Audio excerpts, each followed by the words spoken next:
স্বাগতম আরেকটি নতুন ভিডিওতে। আজকের ভিডিওতে আমরা পদার্থবিজ্ঞান দ্বিতীয় পত্র স্থির তড়িৎ অধ্যায়ের আহ, ঢাকা বোর্ড 2024 সালে আসা একটা সৃজনশীল প্রশ্ন ব্যাখ্যা সহ সমাধান করব। তো প্রশ্ন সমাধান পর্বে যাওয়ার আগে একটা গুরুত্বপূর্ণ বিষয়, যারা এখনো আমাদের ওভিস ফিজিক্স ওয়ার্ল্ড ইউটিউব চ্যানেলটি সাবস্ক্রাইব করা নাই, তারা অবশ্যই চ্যানেলটি সাবস্ক্রাইব করে রাখবে এবং পাশে থাকা বেল আইকনটি প্রেস করে রাখবে, যাতে করে যে কোনো আপডেট তোমার কাছে সবার আগে চলে যায়। আর এই একই নামে আমাদের একটা ফেসবুক পেজ আছে, চাইলে সেটাও ফলো দিয়ে রাখতে পারো। আশা করি অনেক বেশি উপকৃত হবে। আর আমাদের চ্যানেলে কিন্তু প্লেলিস্ট আকারে প্রত্যেকটা চ্যাপ্টারের বোর্ড প্রশ্নগুলো সমাধান দেওয়া আছে, চাইলে সেখানে গিয়ে প্লেলিস্ট থেকে ধারাবাহিকভাবে ভিডিওগুলো দেখে নিতে পারো। তো যাই হোক, কথা বাড়াবো না। আর একটা গুরুত্বপূর্ণ বিষয়, সেটা হচ্ছে যে যদি ভিডিওগুলো তোমার কাছে হেল্পফুল হয় বা ভালো লাগে, তাহলে লাইক করে দিও, শেয়ার করে দিও, কমেন্টস করে দিও। তাহলে কারণ তোমার একটা লাইক শেয়ার আমাকে অনেক বেশি ইন্সপায়ার করবে আরো ভালো ভালো ভিডিও মেক করার জন্য। তো যাই হোক, আর বেশি কথা বাড়াবো না। আহ, আমি বরাবরের মতোই প্রশ্নটা এখানে লিখে রাখছি। দেখো, এখানে একটা উদ্দীপক দেয়া আছে। এটা একটা, আমরা সবাই চিনি, এটা ধারক। এটা একটা ধারক, ঠিক আছে? ধারকের এই যে একটা পাত আর একটা পাত, এবং এই দুইটা পাতের মাঝখানে যে ডিস্টেন্স, সেটা 2 সেন্টিমিটার দেয়া আছে। আর এই ধারকটার যে একটা ভোল্টেজ দেওয়া হয়েছে, বাইরে একটা ব্যাটারির সাথে যুক্ত করা হয়েছে। সেটা হচ্ছে 150 ভোল্টের একটা ভোল্টেজ প্রয়োগ করা হয়েছে এখানে। তো বলছে যে এখানে চিত্র অনুযায়ী, এখানে উদ্দীপকে কিছু কথা বলা আছে। কি বলছে দেখো, চিত্র অনুযায়ী গঠিত ধারককে, অর্থাৎ এটা একটা ধারক। তো এই চিত্র অনুযায়ী, অর্থাৎ 2 সেন্টিমিটার দূরত্বে রেখে, দুইটা পাতকে দূরত্বে রেখে আমরা একটা ধারক তৈরি করছি। তো সেটাই বলছে এখানে, যে চিত্র অনুযায়ী গঠিত ধারকে সঞ্চিত শক্তি পাওয়া গেল কত, 9.96 গুণন 10⁻৯ কুলম জুল সঞ্চিত শক্তি। ওকে। ধারকত্ব বৃদ্ধির কৌশল স্বরূপ 2 মিলিমিটার পুরুত্বের এবং 4 পরাবৈদ্যুতিক ধ্রুবক সম্পন্ন একটি বস্তু পাতদ্বয়ের মাঝখানে স্থাপন করা হল। তার মানে এই দুইটা পাতের মাঝখানে আমরা একটা পরাবৈদ্যুতিক ধ্রুবক, মানে একটা পরাবৈদ্যুতিক হচ্ছে ডাইইলেকট্রিক মাধ্যম, যার কে এর ভ্যালু হচ্ছে, পরাবৈদ্যুতিক ধ্রুবকের ভ্যালু হচ্ছে 4, এবং যেটা পুরুত্ব কত, 2 মিলিমিটার, সেটা এই মাঝখানে আমরা কি করছি, এই দুইটার মাঝখানে প্রবেশ করাইছি। আমরা কিন্তু জানি যে একটা ধারকের মাঝখানে কোনো ডাইইলেকট্রিক পদার্থ, অর্থাৎ বায়ু ব্যতীত অন্য কোনো ডাইইলেকট্রিক পদার্থ প্রবেশ করালে কিন্তু সেটার ধারকত্বের মান চেঞ্জ হয়ে যায়। বাড়বে না কমবে, এটা পরে আলোচনা করবো না, আমরা একটু প্রশ্নে যখন যাব তখন আলোচনা করে দিব, ঠিক আছে? ওকে। তো যাই হোক, এটা হচ্ছে উদ্দীপক। এখন এখানে প্রথম প্রশ্ন বলছে, দেখো যে ধারকের পাতের ক্ষেত্রফল কত, অর্থাৎ এ ক্ষেত্রফল, আমরা জানি পাতের ক্ষেত্রফলকে আমরা এ বলি, সেটা বের করতে বলছে। আর আমার দেয়া আছে কিন্তু কি, এখানে দেখো ধারকের সঞ্চিত শক্তি দেয়া আছে। একটু যদি খেয়াল করো, দেখো আমরা সবাই জানি সঞ্চিত শক্তিকে আমরা ইউ বলি। ইউ ইকুয়াল টু তিনটা সূত্র আছে।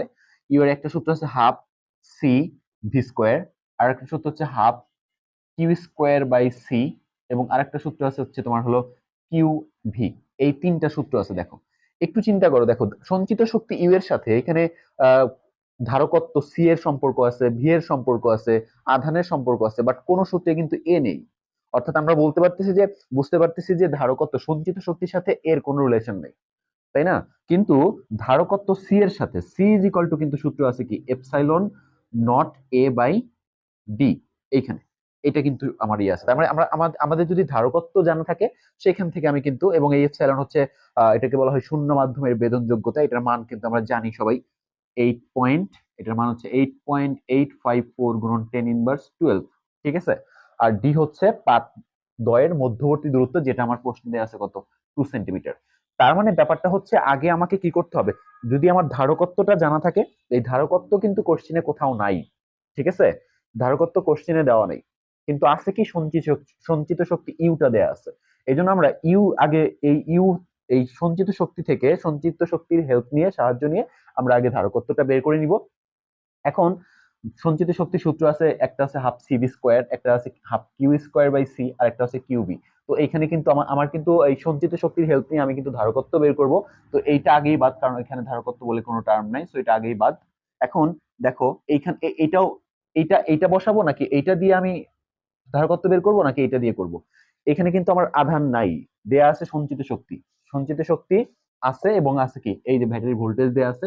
তার মানে কিন্তু আমার এই সূত্রটাই, এটাও বাদ। এই সূত্রটার থেকে কিন্তু আমি চাইলে সি বের করে নিতে পারবো, এই সিটা, কারণ ভোল্টেজটা কিন্তু আমার প্রশ্নে 150 ভোল্ট দেয়া আছে, ইউ দেয়া আছে। এখান থেকে সি বের করে এখানে যদি বসাই, আর এপসাইলন নট তো আমরা জানি এটা, আর ডি জানি, এখান থেকে এটা বের করে ফেলতে পারবো। তো আগে আমাকে যেটা করতে হবে, যে সঞ্চিত শক্তিটা বের করতে হবে। সঞ্চিত শক্তিটা বের করতে হবে। এখানকার ন্যাকড়াটা কই, সঞ্চিত শক্তিটা আমরা আগে বের করে নেব একটু আমি।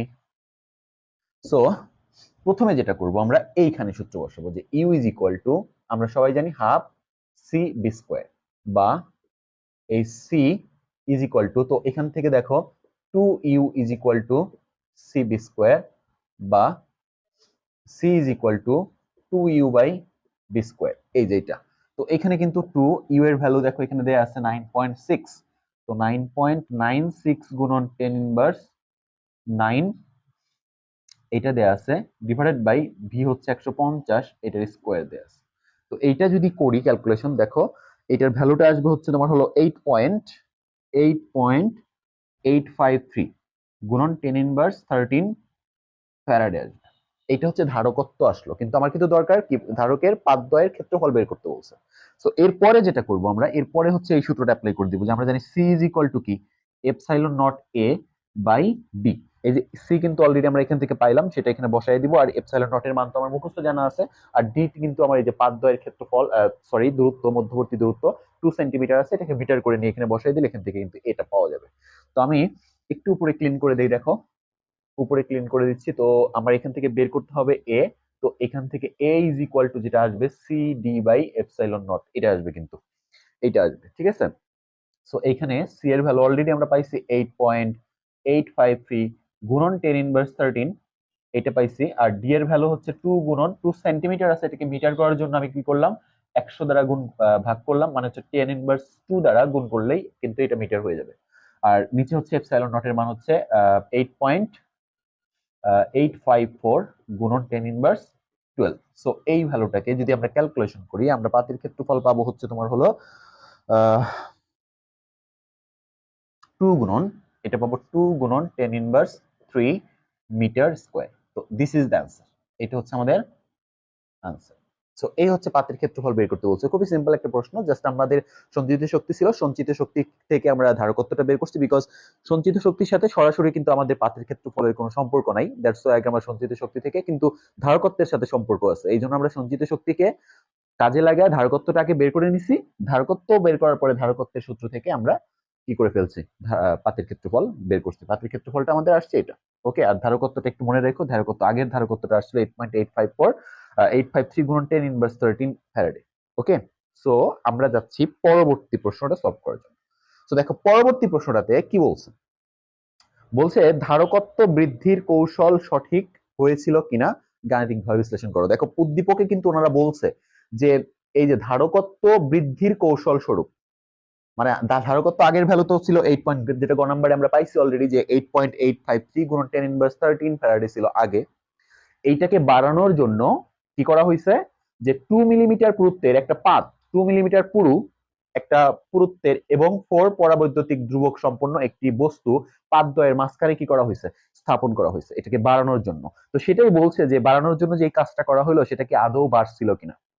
এখানে বলি দেখো, একটা ধারকের পাদদ্বয়ের মাঝখানে বায়ু ব্যতীত যখন তুমি অন্য কোনো ডাইইলেকট্রিক পদার্থ যেটা প্রবেশ করাইলে অবশ্যই ধারকত্ব বাড়বে, ঠিক আছে, ধারকত্ব অবশ্যই বাড়বে। এবং পরাবৈদ্যুতিক ধ্রুবকের এই যে কে এর ভ্যালু, পরাবৈদ্যুতিক ধ্রুবক 4 বলছে না ওরা, 4 পরাবৈদ্যুতিক ধ্রুবক বিশিষ্ট এই পরাবৈদ্যুতিক ধ্রুবক, মানে যে মাধ্যমটা তুমি, যে পাতটা তুমি প্রবেশ করাইতেছো, ওইটার পরাবৈদ্যুতিক ধ্রুবকের কে এর ভ্যালু যত বেশি হবে এবং সেটা কিন্তু তত বেশি ধারকত্ব বাড়বে। হ্যাঁ, পুরুত্ব একটা ম্যাটার করে।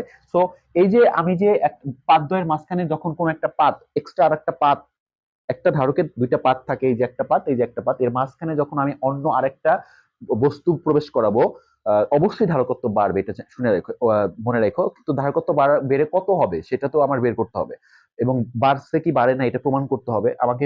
আগের ধারকত্ব কিন্তু 8.853 গুণ 10 ইনভার্স 13 ফ্যারাডে আছে।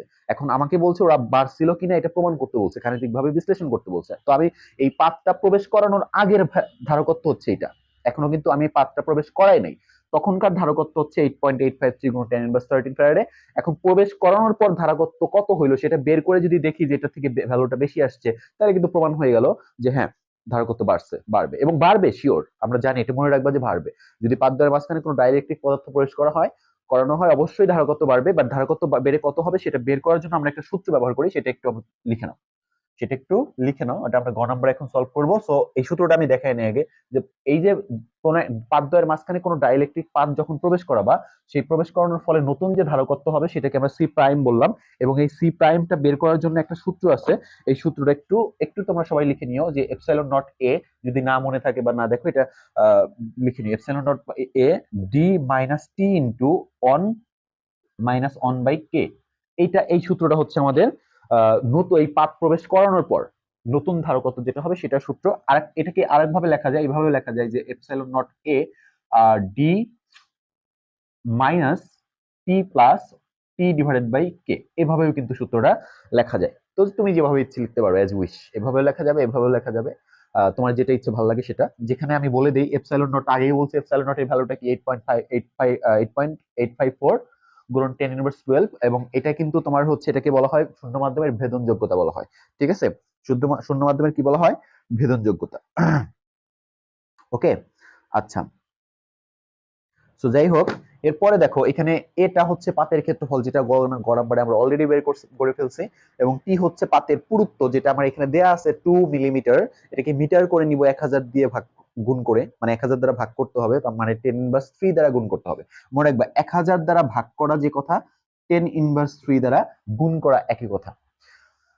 একটা কথা মনে রাখবা যে মাইনাস পাওয়ার যুক্ত কোনো সংখ্যা দ্বারা কাউকে গুণ করা মানে আসলে গুণ করতেছি না, ভাগ করতেছি। তার মানে এটা দিয়ে ভাগ করা যে কথা, এটা দ্বারা গুণ করা একই কথা, এটা একই মিনিট ইয়া করে।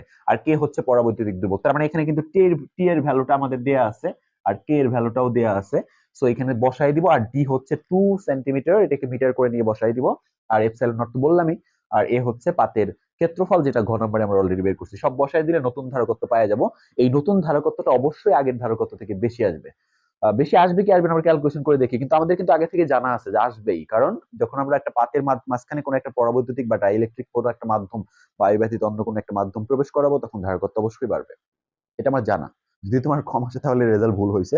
সো জেনে রাখবা বাড়বে অবশ্যই। তো আমরা এখন দেখি, তো এই ম্যাথটা কেমনে সমাধান করব। আমরা প্রথমে ঘ নাম্বার এখানে এইভাবে লিখে নেই যে গণং হতে পাই, গণং হতে পাই। দেখো গণং হতে পাই যে ধারকটির পূর্বে ধারকত্ব, পাত প্রবেশ করানোর পূর্বে ধারকত্ব, পাত প্রবেশ করানোর পূর্বে ধারকের ধারকত্ব, ধারকের ধারকত্ব, সেটা হচ্ছে সি ইজ ইকুয়াল টু, ভ্যালুটা কত পাইছিলাম আমরা? 8.853 গুণন 10 ইনভার্স 13 জুল, তাই তো? আচ্ছা, এবং পাতের ক্ষেত্রফল, পাতের ক্ষেত্রফল কত পাইছি? পাতের ক্ষেত্রফল a ইজ ইকুয়াল টু 2 গুণন 10 ইনভার্স 3 মিটার স্কয়ার, এটা পাইছি। তো পাত প্রবেশ করানোর পর, পাত প্রবেশ করানোর পর ধারকত্ব, ধারকত্ব C prime is equal to epsilon naught A D minus T into one minus one by K. এটা হচ্ছে আমাদের ফর্মুলা। তো সব ভ্যালু যদি বসাই, দেখো এপসাইলন 8.854 গুণন 10 ইনভার্স কত তোমার 12, এটা হচ্ছে এপসাইলন নট এর মান, এর মান হচ্ছে 2 গুণন 10 ইনভার্স 2 গুণন 10 ইনভার্স 3। তারপরে ডি এর ভ্যালু হচ্ছে, দেখো পুরুত্বটা, ডিসটেন্সটা কত দেয়া আছে পাতদ্বয়ের, ডি হচ্ছে ডিসটেন্স, তো সেটা হচ্ছে 2, এটা সেন্টিমিটার আছে, আমরা মিটার করে নিলাম, 10 ইনভার্স 2 দ্বারা গুণ করে মিটার করে নিলাম, মাইনাস টি এর ভ্যালু কত, পুরুত্ব হচ্ছে 2 গুণন 10 ইনভার্স, দেখো এটা কি মিলিমিটার আছে তো মিটার করে নিব, তো এটাকে 10 ইনভার্স 3 দ্বারা গুণ করলে মিটার হয়ে যাবে, ইনটু এখানে 1 মাইনাস 1 ডিভাইডেড বাই 4। এই টোটাল জিনিসটা ক্যালকুলেশন করলে আমাদের যেটা আসবে 9.957। আচ্ছা আমি একটু ক্যালকুলেশনটা করে নেই, রেজাল্ট যেটা আসবে সেটা হচ্ছে 9.5, এটা 9.5 আসবে, 9.572 গুণন 10 ইনভার্স 13 ফ্যারাডে, এইটা আসবে। দেখো তো আগের ধারকত্ব কিন্তু ছিল আমাদের এইটা, যখন আমি পাত প্রবেশ করা নাই, যেটা গ নম্বরে আমরা অলরেডি বের করছিলাম, সেটা আসলে 8.853 গুণন 10 ইনভার্স 13। আর এখন কিন্তু আসছে যে পাওয়ারটা ঠিক আছে, এই যে পাওয়ারটা ঠিক আছে, বাট সংখ্যাটা এখানে কত, 9.572 গুণন 10 ইনভার্স 13। আমরা জানি দুইটা সায়েন্টিফিক নাম্বার, এই যে একটা পরেরটা আসছে সি প্রাইম, দুইটা সাইন্টিফিক নাম্বার, এটা হচ্ছে আগেরটা, এটা হচ্ছে পরেরটা, এই দুইটা সাইন্টিফিক নাম্বারের যদি পাওয়ারটা সেম থাকে, এই যে পাওয়ার এখানেও 13 -13 এখানেও -13, তো যদি দুইটা সাইন্টিফিক নাম্বারের পাওয়ারটা সেম থাকে, তাহলে কোনটা বড় কোনটা ছোট এটা বোঝার জন্য আমার সামনের সংখ্যাটা দেখতে হবে। সামনের সংখ্যা এখানে আছে 8.853 আর এখানে আছে 9.572, তার মানে এই সামনের সংখ্যা এটাতে বড়, তার মানে এই ধারকত্বটা বড়। তার মানে আমরা লিখে দিব যে যেহেতু C prime is greater than C, সেহেতু ধারকত্ব বৃদ্ধি পাবে। তার মানে কি, লাস্টে লিখে দিবা যে হ্যাঁ ধারকত্ব বৃদ্ধির কৌশলটা সঠিক ছিল। ওনারা কিন্তু এটাই চাইছিল যে আসলে ধারকত্ব বৃদ্ধির কারণেই তো এই বৃদ্ধি করার জন্যই তো এই কাজটা করা হয়েছে, তো আসলে বৃদ্ধি পাইছে কিনা, তাদের এই কৌশলটা সঠিক ছিল কিনা। তো আমরা কিন্তু দেখতে পাচ্ছি যে হ্যাঁ ধারকত্ব বেড়ে গেছে, তার মানে তাদের নেওয়া যে কৌশলটা ধারকত্ব বৃদ্ধির জন্য সেটা সঠিক ছিল। লাস্টে এটা লিখে দিবা যে হ্যাঁ, সুতরাং আহ ধারকত্ব বৃদ্ধি স্বরূপ বৃদ্ধি করার জন্য যে কৌশলটা অনুসরণ করা হয়েছিল বা নেওয়া হয়েছিল সেটা সঠিক ছিল। তো আশা করি বুঝতে পারছো। কোনো প্রবলেম থাকলে অবশ্যই কমেন্ট সেকশনে জানাই দিও, আমি আমার সাধ্যমতো চেষ্টা করব। আর যদি ভিডিওটা ভালো লাগে, তোমার হেল্পফুল মনে হয় বা তোমার কোনো কাজে আসে, তাহলে অবশ্যই একটা লাইক, একটা কমেন্ট করে দিও। আর যদি তোমার ফ্রেন্ডদের সাথে শেয়ার করা যায়, শেয়ার করে দিও। দেখা হচ্ছে পরবর্তী ভিডিওতে, সেই পর্যন্ত সবাই ভালো থাকো। আল্লাহ হাফেজ।